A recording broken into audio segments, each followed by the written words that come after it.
Você tá sabendo do projeto Tamo Junto? Ah, tô sim. Projeto Tamo Junto? É isso?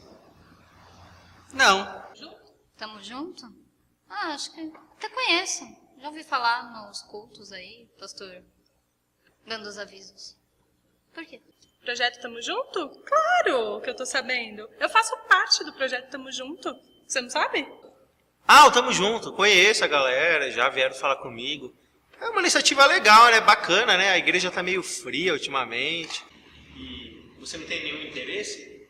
Ah, não gosto muito do todo culto é igual. É sempre as mesmas pessoas que organizam, sempre a mesma ideia. Aparentemente não. É, eu sou organizadora do projeto. Se eu não fizesse parte desse projeto, não ia dar certo, né? Ah, interessante, mas são sempre as mesmas pessoas.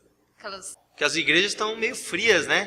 Tá precisando de realmente galera jovem dar uma agitada, uma modernizada. E eles estão querendo aí fazer uns eventos legais, bacana para atrair o pessoal, né?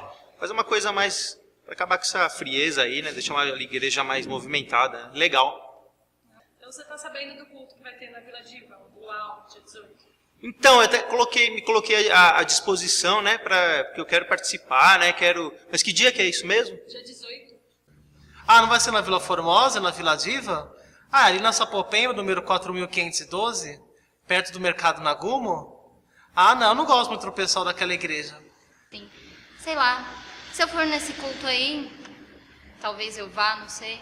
Eu vou ter que pôr meu óculos, porque tem muita estrela naquele show, né? É tipo um show.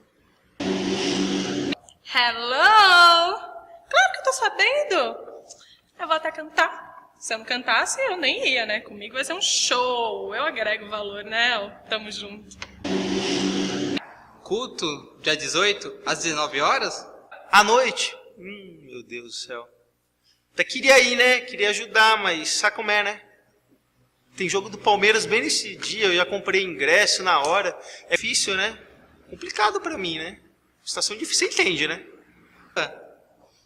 Vou. Se tiver mulher, eu vou.